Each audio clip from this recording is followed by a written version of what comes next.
Pamoja na mambo mengine mengi ambayo yanaendelea, lakini binafsi yangu naamini kwamba uongozi wa Young Africans ni uongozi ambao bado una changamoto za hapa na pale. Yaani bado kuna changamoto ambazo wanazo za kiutendaji ambazo zinapelekea wakati mwingine mambo mengine kuwa tofauti na vile ambavyo watu wengi wanafikiria. Kwanza kama unakumbuka walipeleka basi lao mpaka pale Mo Bunju Arena. Na baada ya kupeleka basi lao pale Mo Bunju Arena walienda tu wakageuza wakarudi by the way. Lakini unajiuliza, hivi kweli klabu ambayo ina rais, ina makamu wa rais, ina CEO kwa maana mtendaji mkuu wa klabu, ina bodi ya ina wajumbe mbalimbali, inaruhusu vipi basi lake litoke kwenye makao makuu ya klabu au kambini ambapo klabu yao ipo kwenda kwenye kambi ya klabu nyingine, tena watani wao wajadi kama Simba? Huo ni utani wa namna gani? Kwa hiyo pia inakupa alert kwamba kuna changamoto za kiuongozi. Kwa uongozi ambao uko smart, kwa uongozi ambao unawaza zaidi kuhusu maendeleo ya mpira, hauwezi kuruhusu basi lao kutoka sehemu moja kwenda sehemu nyingine bila sababu za msingi, tena kwa kutoka kwenye kambi ya klabu hiyo kwenda kwenye kambi ya timu nyingine ambayo ni watani wao wa jadi. Ni kitu ambacho haki make sense. Yaani ni ngumu leo kuona timu kama labda Real Madrid au Atletico Madrid mabasi yao yanapishana eti kila mmoja anakwenda kwenye kambi ya mwenzie bila sababu za msingi. Kwa hiyo ni alert kwamba uongozi wa Yanga bado una changamoto. Lakini changamoto nyingine ni kwenye vitu ambavyo wamevieleza au vinavyotokea kwenye klabu ya Young Africans. Mara kadhaa uongozi wa Young Africans pia umekuwa ukionywa kutokana na matukio mbalimbali. Kama unakumbuka wale kumtangaza Molin kuwa mkurugenzi wa ufundi, baadaye akawa anaonekana kwenye benchi la ufundi mpaka TFF, mpaka bodi ya ligi iliwapa onyo, mwisho wa siku akaja kutangaza kwamba ni kocha msaidizi namba 3.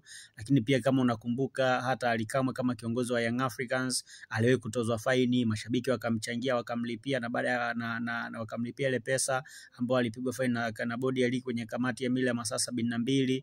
Lakini pia kama unakumbuka ni juzi tu hapa pia zilizoka sintofahamu hata za kufukuza makocha, huyu anaingia, huyu anatoka, huyu anaingia, huyu anatoka. Manake hapa hakuna utulivu kwenye kocha Young Africans. Na vitu kama hivi ndivyo ambavyo vinaitofautisha sana Young Africans na Simba. Ukitazama klabu ya Simba namna ambavyo inaendesha mambo yake kwa ustadi wa hali ya juu sana. Utulivu wa kutosha, wanafanya vitu vyao kwa utaratibu. Mfano angalia kwenye ile sakata ambayo linaendelea la masuala haya ya kugomea mchezo. Simba ametoa statement moja tu, lakini Yanga ametoa statement 2. Statement ya kwanza ya Simba ndio hiyo ambayo imesimama mpaka leo hii kwamba wao wamebaki na msimamo wao kwamba hatutacheza mechi kwa sababu tumezuiliwa kufanya maandalizi ya mwisho. Lakini walichokifanya ni kutulia zaidi ya hapo. Hakuna kingine ambacho wamekuja kukiandika. Kwa nini wametulia? Kwa sababu hawaoni sababu ya kujieleza sana, kwa sababu statement moja tu inaeleweka. Lakini kuja kwa Young Africans, kwanza baada ya taarifa ya bodi ya ligi nao walikuja kutoa statement kwamba mchezo uko pale pale, manake wanabishana na mamlaka. Lakini pamoja na kwamba walitoa maelekezo kwamba mchezo uko pale pale, kilichoenda kutokea ni kwamba walipeleka timu uwanjani na hakuna waamuzi uwanjani. Sasa ulipeleka timu kwa nini wakati hakuna waamuzi uwanjani? Maana pia unajiuliza huu uongozi wa Yanga unafikiria nini? Kwa sababu kama unahitaji pointi 3 za mezani, huwezi kuzipata pasina kuwa na waamuzi. Sasa kama bodi ya ligi imeshaahirisha mchezo, maana hata waamuzi hawawezi kwenda kwenye huo mchezo. Kwa nini wewe unatoa timu unaipeleka uwanjani wakati hakuna waamuzi? Kinachosababisha unapeleka timu ni nini wakati unajua kabisa kwamba bila kuwepo waamuzi siwezi kupata alama 3?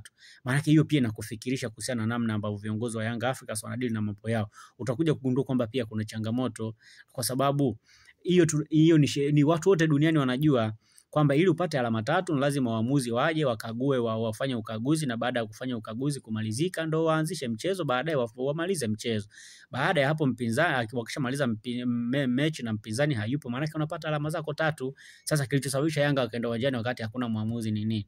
Ni kitu kingine ambacho kinafikirisha kwa namna moja ama nyingine, na hii sio kwangu tu mimi, hata kwa wewe ambao unanitazama unaweza kuwaza hicho kitu. Kwa hiyo pia inakupa question kwamba viongozi wa Young Africans wanawaza nini. Sometimes watu wanahisi kwamba sisi labda tuna chuki na viongozi wa Yanga. Hakuna mwenye chuki na viongozi wa Yanga, bali tunachokifanya ni kuhakikisha kwamba mpira unachezwa kutokana na sheria na kanuni ambazo zipo. Sasa isitokee tu kiongozi kwa mawazo yake mwenyewe ambayo ana kwa sababu ya vitu ambavyo anaviwaza yeye anakuja kubadili mchezo tu bila sababu ya msingi. Ni lazima tu anakuja kuleta kubadili vitu bila sababu za msingi. Yani ni kwamba kiongozi yoyote yule ambaye anasimamia mpira ni lazima afuate ile misingi ya mpira. Lakini ukitazama uongozi wa Young Africans umekuwa namba moja kwenye kuvunja zile taratibu za kimpira, kitu ambacho kinaleta mijadala mingi. Of course pia kuna matatizo mengine ambayo hatupawezi kuyajadili sana, lakini angalia mfano masuala ya timu kudaiwa, kila mchezaji akiondoka Yanga anaidai timu, anayekuja anaidai, yani watu wanakuja vizuri lakini wakati wa kuondoka wote wanadai timu. Sasa hivyo ni vitu ambavyo vinaonyesha madhaifu ya uongozi. Sasa kwenye haya yote ambayo yanaendelea, sisemi kwamba viongozi wa timu zingine hawana makosa, lakini kwa viongozi wa Young Africans wamekuwa na makosa mengi ya kujirudia, wamekuwa na changamoto nyingi za kujirudia. Zipo zile za ambazo zinatokea kutokana na kanuni, lakini zipo zile ambazo zinatokana pia kwenye masuala ya malipo, na ndio maana ukiangalia kwa msimu huu Yanga ndio klabu ambayo imefungiwa mara nyingi zaidi kwa sababu ya madeni. Kwa nini imefungiwa mara nyingi kwa sababu ya madeni? Ni kwa sababu pia hailipi wale watu ambao wanafanya nao kazi. Hizo ni changamoto ambazo zipo, lakini pia angalia hata namna ambavyo wanaendesha mambo yao. Kama unakumbuka kipindi kile wanakuja na mikataba ya kina Yusuf Kagoma, wanakuja nao kulalamika mpaka wanacheza na ngoma kwamba mbele ya waandishi wa habari wameshika mikataba, lakini mwisho wa siku yes of course issue ya Kagoma, mwisho wa siku Kagoma alienda kucheza Simba, hakwenda kucheza Young Africans, na wao kuja kabisa mpaka na mikataba hadharani. Walikuja mpaka wanacheza na mziki kabisa, eti Kagoma ni mchezaji wao, lakini mwisho wa siku Kagoma anacheza Simba na mpaka leo anacheza Simba. Hizo ni changamoto ndogo za kiuongozi ambazo wanapaswa kuzisolve kwa level yao kama viongozi. Engineer Albert Haji ni watu ambao wana heshima kubwa sana kwenye mpira wa Tanzania. Kwa hiyo kuna vitu vingine wanavyovifanya na lazima wavifanye kwa kutumia akili kubwa. Ni lazima wajue kwamba wanaongoza klabu ambayo ina wanachama wengi, lakini pia klabu ambayo ina mashabiki wengi, lakini pia klabu ambayo inafuatiliwa na watu wengi wenye akili. Kwa hiyo sio kwamba kila wanachokifanya wao basi ndio kila kitu, kwa sababu ndio viongozi basi kila kitu ni sahihi. No, wakubali kukosolewa na kupokea mawazo ya watu wengine ili kuhakikisha kwamba wanaifanya Young Africans inakuwa klabu bora na inakuwa klabu tishio barani Afrika. Hakuna mtu ambaye anachuki na Yanga, lakini wote tunatamani kuiona Yanga inafanikiwa zaidi.